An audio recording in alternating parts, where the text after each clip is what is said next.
We're back once again, ladies and gentlemen. It's After Hours only on the After Hours YouTube channel. And joining me here on location, once again, I give you one of the most classiest, sexiest, and hardworking women in the adult industry. She has her own website, her own production company.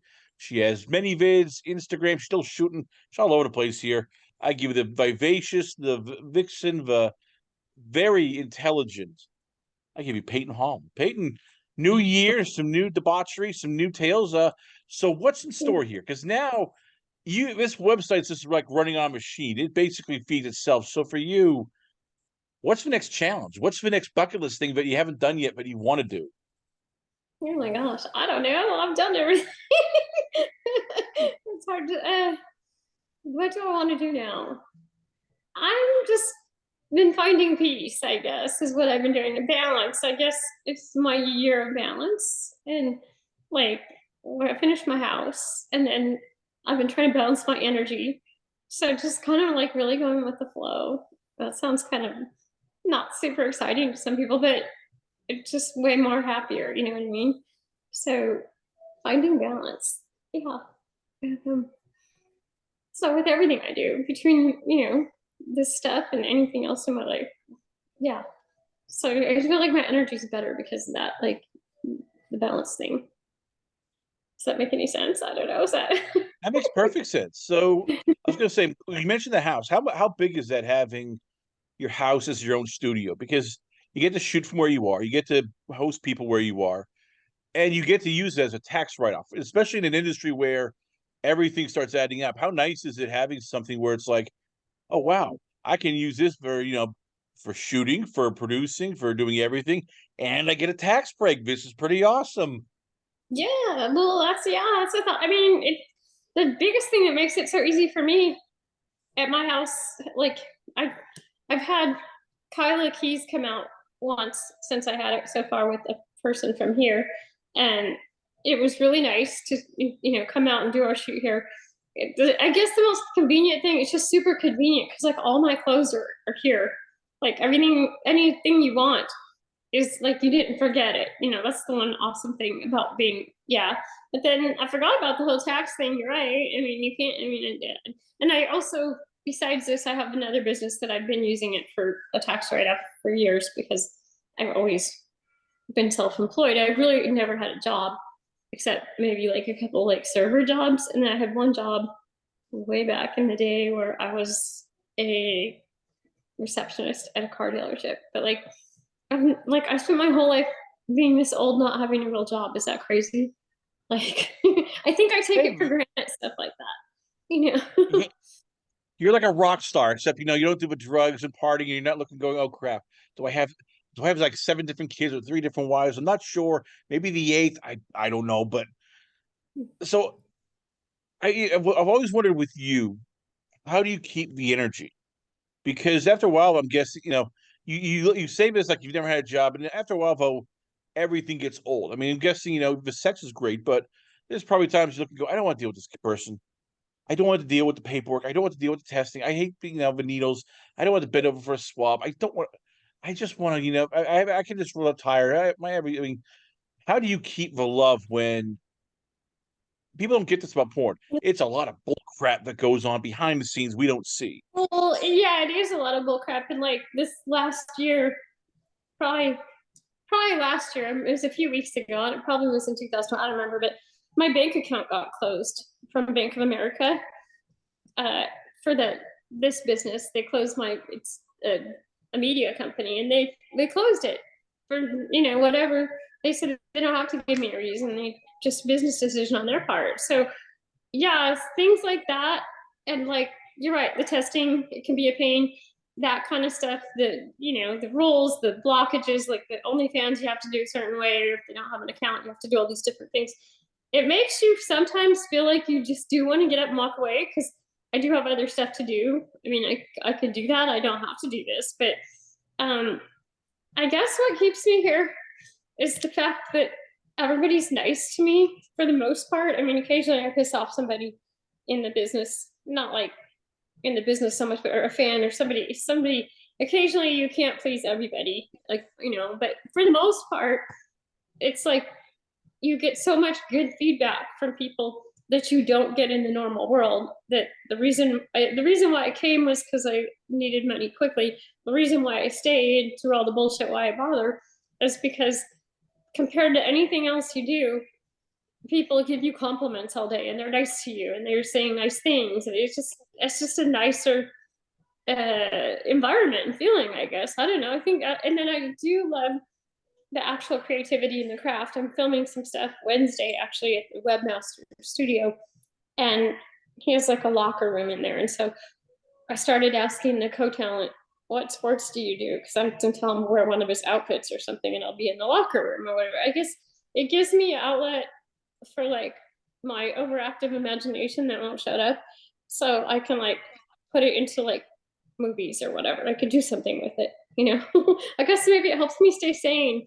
And then I was in the like a butt class a couple of days ago at my gym, and the teacher was talking about, oh, no matter what kind of mood I'm in, whenever I get here, you guys just, you know, you give back me as much as what I put into it. I feel like I'm happy once I leave. And it's kind of weird, but to be honest, filming makes me feel that way. Like I forget about everything, and it does make me happy. Even like, is that silly? It's kind of great. It was one of the first places I found presents. Now I can find presents in any moment, but like it was literally one of the first places I found it there, and then like behind the boat, wakeboarding or wake surfing or something. That was my other place I could find it. And now I can find it all the time, but it was one of the first places I could get complete presents. So I guess that's why I stay. Tell me about the mind, like where, like, because I've always wondered, because as somebody who's creative, and you are very creative here, how do you go about like going about the process of what to shoot, the storylines behind it? Like, how do you keep everything fresh when it seems everybody's doing the same damn thing now? It's like, oh yeah, stepmom seduces stepson, dad seduces stepdaughter. It's like, how do you keep it so that fans keep going back? I mean, I can't say I don't copy anybody because I do get ideas from other people's ideas. Like you, I mean, they just kind of fall off on you. But I don't know, just something will happen in your daily life, and you'll think, oh, that would be a good film, or you know, like just I don't know, it occurs naturally for me. Like I can't stop these ideas from happening. Like I always have something. I drive other people nuts because I have things going on. Like even today, I couldn't figure out when I left the gym where was the car, and for a second, I literally had this thought that someone came to my house, found the key somewhere, knew where it was at, came and stole it because I literally could not find it. I parked on the other side of the parking lot because it was so busy there right now. But like I literally had that whole scenario go down in my head inside of like 3 minutes or something. Like, is that crazy? Like, I think it comes from that because I have enough just random stuff coming through that I can just pick some of it while it's floating by and throw it in a movie. And then I'll look at the people who I'm supposed to be shooting with, if I'm supposed to be thinking of it. It depends if it's a custom order, because sometimes people order stuff from me and they have certain things they want in it, and so I have to encompass that in it. Or if it's just me creating something, sometimes I'll think about it ahead of time, and sometimes I'll just kind of like wait till I see who's what and then figure out what to do with them. Like I look at them and I decide what I think they should be. It's, you kind of have to see what your ingredients are to know what to make. Does that make any sense? I don't know. Makes perfect sense. So, how much goes into it though? Because as you said, you come up with it, and then you got to put it on paper, and that's always tough because you want to have a dialogue that doesn't suck. You want to have everything that flows. Like people think, oh, it's easy. I have an iPhone. I can shoot paper, porn. for me, often it's not or never on paper. Like, I mean, there's paper if somebody writes me something they want to see. I have to, but I usually don't even print it. I put the iPad up and I show everyone this is what we're supposed to be saying. But like, and for studios, they have paper and they say certain, it's very specific sometimes. But for my stuff, I don't write it down very often. I mean, occasionally we'll have a list of things we want to shoot, but I don't literally write out that many details. I write the details after the movie's done, and I write the description. I don't write much. I just explain what it needs to be. I mean, maybe that's not very professional, but I really don't. Like, I literally go the fastest route to everything I'm doing possible. I don't fuck around.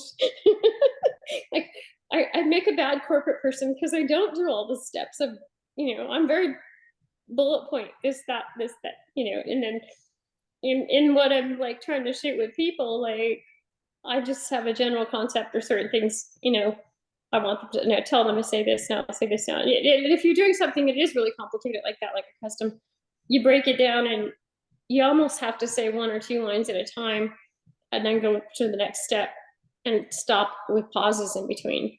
I don't know if real actresses and actors do it that way or if they're a lot more fluid, because I think they spend a lot more time rehearsing. But I went to do one at AVN for a guy, Rowan Boyd. He has what's it called? It's called Banger or something. He's kind of putting together a new website. It's a little bit like political satire, and he had a script, and we had to stop and look at his script and try to figure it out and practice it. And yeah, we did it. He'd say a certain point to a certain point, and then I'd say my point, and then we'd stop, and then he even wrote it, and he had to keep doing it like that too. He did write it. He spent a lot of time writing it. But yeah. So then how do you come up with just the banter? Is it just, so it's all off cuff, or is it just, you, because it's, as I said, it's tough when you're trying to figure out, okay, when to act, when not to. And I get it. It's not Hollywood, but you still want to have like a flow. So how do you guys do this? Is it just something you come up with, or are there keywords? Like, what do you do so that when you're doing your scenes with, Leilani Lay or Sally D'Angelo or Connor Cox or Kayla Keys, everything just feels like it's a normal, you know, just flow. We'll practice it a little bit. We'll kind of have the general scenario, and then we just kind of go with it. Like I don't get like super specific or stuck on something unless it's something like I said that somebody requested or whatever. And then a lot of times if it's my thing I made, I try to like keep the flow going where it's going, like where I say the key things that matter because I'm the one that thought of it. Usually, a lot of times, I am the one that thinks of it. But sometimes other people think of stuff. With Sally, her husband actually thinks a lot of her stuff. He's the person that makes up a lot of their things, and like he has a lot of input if he's ever around with us filming. Certain people seem to take the lead in that more than other people do, like where they'll have a lot to say, about wanting something in it or not. A lot of people I shoot with really don't care, and they'll do they're open to ideas. And then for some reason, I often have an idea. Like I said, I have a hard time getting rid of them. But and sometimes you have a person that has a certain thing that they're trying to do. I have a guy coming to trade with me in the end of this month, and he has a cocktail video series of girls making certain cocktails that he makes up. And so he's going to have a set thing that he wants for his thing, because I've already seen some of it. I know what it is. Like with that, I'll have to follow the pattern or whatever he wants. And then, I've got some ideas of my own. And then we've talked, on the phone a little bit ahead of time, collaborating ideas on what do we want to shoot. So we have a general list of some things we want to shoot, but that person's kind of an equal in thinking of things. Sometimes you have someone that doesn't want to think as much or doesn't care. They're happy to do whatever. And then other times you have somebody that has something really specific. So I guess it all just depends who you're working with. So last question for it to let you go, and there's a lot of things going on here, as we said. What's on the bucket list for this year? Because each year there's always something. I want to do this. I want to do that. I want to work with this person. I want to travel. I want to shoot over in England. Like for you, or even it could be, as I said, I know you want to finish your house, but what else are you looking at going, okay, this is the bucket list. This is what I want to accomplish in 2023. I just want to stabilize what I have going on, and gotten a few things in the queue coming up to go do. I do a combination of paid shoots and my own shoots for my own stuff. I feel like the paid shoots, well, number one, they pay bills and stuff, and they keep you relevant. And then number two, it's kind of fun to get out there and do things, real stuff with other people. So I have a few of those kind of already on the books and already coming up. And then on my own stuff, I have my site, I've got all my platforms. I'm debating about having somebody like another party come in and like actually manage them or not. I had someone approach me that wants to. I mean, obviously, I approach everything. I'm not special, but like, I just deciding whether I want to do that or not. I feel like the money that they want seems high for what it is, and I'm debating about if I want to get away from the connection with the fans or not, because I actually do talk to my OnlyFans people myself, and I do my own stuff, and like I don't know. I feel like that's kind of a crossroad decision. I'm trying to decide on, what to do with that. Um, but just kind of keep doing sort of what I've been doing. I'm talking to like Tommy Gunn lately. And we talked about creating a little series. We have an idea because we're both older, and then you'd have like a younger person in your video every time too, with the two old people that, I don't know. We had a little idea with that. I threw it at a company to see if they would buy it or not, because they have bought stuff off me before. So I don't know if they would or not, or if I just do it for myself. Like, I don't know. So just things like that. I just always coming up with a new idea, I guess. But now I don't have like the thing about living in balance and living in presence and living all that. That's different kind of life I've been doing lately. It's like I don't make like extreme plans because there's no disappointment if you don't have an exact thing that's not turning out the way you want it to. You know what I mean? It's just way more relaxing if it's flow. It's going with flow. Does that make sense? I don't know. It sounds like I'm turning lazy or something, but not lazy. I'm just like I don't limiting expectations to have more freedom.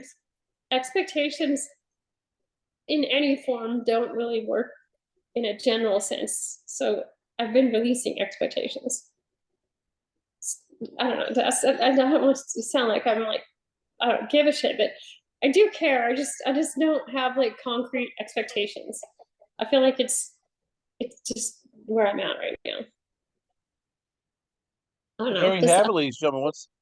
Once again, I give you the sexy, the beautiful, the lovely. As always, I give you its Peyton Hall. Peyton, before we let you go, so where can fans check everything out at? Where is the website, the many vids, the OnlyFans, the Twitter? Where can fans contact you at?